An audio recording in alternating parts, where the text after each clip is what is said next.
Hello friends, আজকে আপনাদের জয়পুরের আর একটা সুন্দর প্যালেস ভিজিট করাবো। এই প্যালেসটার নাম সিটি প্যালেস, যেখানে এখনও রয়্যাল ফ্যামিলিরা বসবাস করেন।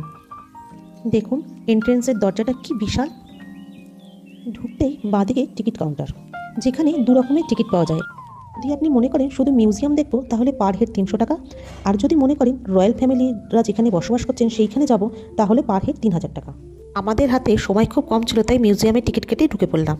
কিন্তু জানেন তো, এখানে একটা অসুবিধা, মিউজিয়ামের ভেতরে ফটো তোলা নিষেধ।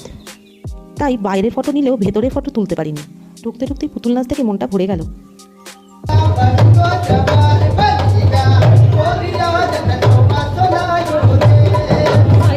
পুতুল নাচ দেখতে দেখতে মহলে প্রবেশ করে ফেললাম। আমরা একজন গাইড দাদাকে নিয়ে নিয়েছিলাম। উনি আমাদের সমস্ত কিছু বুঝিয়ে দিচ্ছিল, কোনটা কিসের, কি ঘর না ঘর, কি কোথায় আছে না আছে, সমস্ত কিছু। আপনারা যদি আসেন তাহলে অবশ্যই গাইড নিয়ে নেবেন, না হলে ঠিক বুঝতে পারবেন না। দেখুন কি সুন্দর কাজ, চারদিকে দেখার মতন। দরজাটা দেখুন কি বিশাল।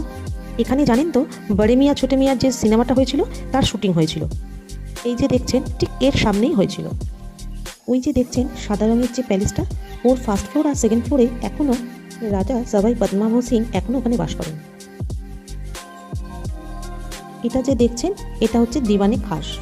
ওই যে কথায় বলে না, দেয়ালেরও কান আছে, তাই এখানে একটাও দেয়াল নেই। ওই যে সাদা রঙের মহলটা দেখছেন, ওখানে এখনও রয়্যাল ফ্যামিলিরা বসবাস করেন। রাজা যদি মহলে থাকে তাহলে 2টো ফ্ল্যাগ লাগানো হয়, আর রাজা যদি জয়পুর সিটির বাইরে চলে যায় তাহলে একটা ফ্ল্যাগ সরিয়ে দেওয়া হয়।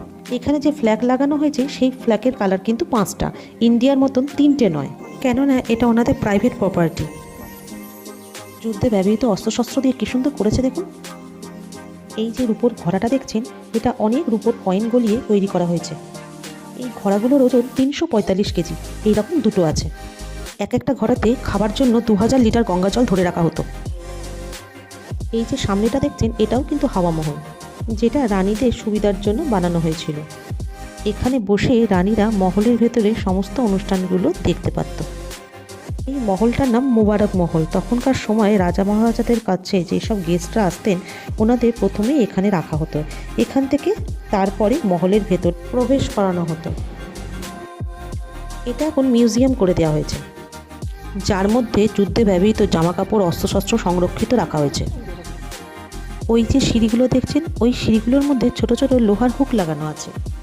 তখনকার রাজা মহারাজাদের আমলে এই হুকগুলো দিয়ে কার্পেটটাকে লক করে দেওয়া হতো। ব্লগটা তাহলে এখানেই শেষ করছি। সবাই ভালো থাকবেন, সুস্থ থাকবেন। এইরকম সুন্দর ব্লগের জন্য অবশ্যই আমাকে ফলো বাটন টিপে ফলো করুন।